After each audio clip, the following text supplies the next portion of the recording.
Hello, karibu tena Tiris Kitchen. So kwa mapishi yetu ya leo nimeandalia chapati za nyama, ambayo recipe hii ni nzuri sana na pia ni rahisi. So tafadhali angalia hadi mwisho.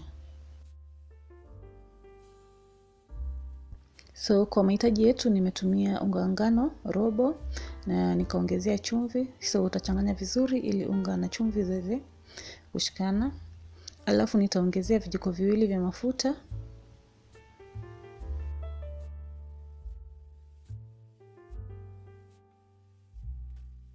Baada ya hapo utachanganya unga na mafuta vizuri ili hadi vishikane.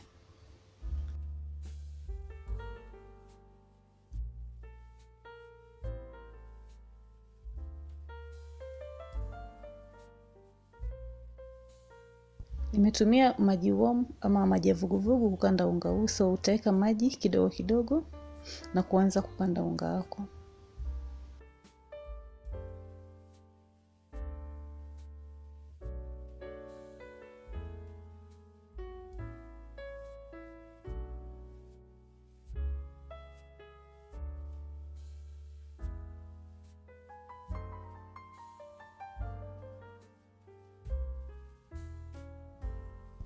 So nitaongezea kijiko kimoja cha mafuta, alafu nitakanda unga huu kwa muda wa takriban dakika 3 hadi dakika 5 ama hadi ulainike. So hakikisha umekanda unga wako vizuri.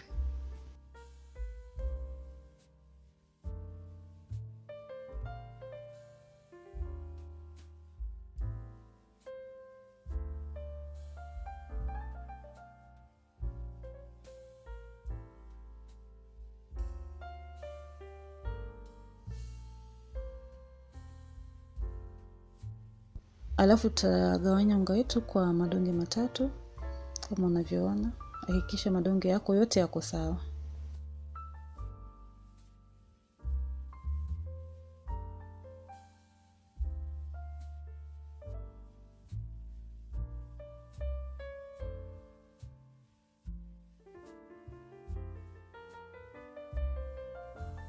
Kwa recipe yetu nimetumia nyama ya kusaga ambayo nilikuwa nishaipika, lakini nimewekea link kwenye description box, tafadhali angalia.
Kama mwanavyo, chapati zetu zimetokea vizuri na ni tamu sana. So natumai mtajaribu recipe, na pia msisahau kuniachia comment na like na hata kushare na wengine ili waweze kufaidika. Asanteni sana kwa kutazama video hii. Hadi wakati mwingine, kwaherini. Kindly subscribe if you haven't. Bye.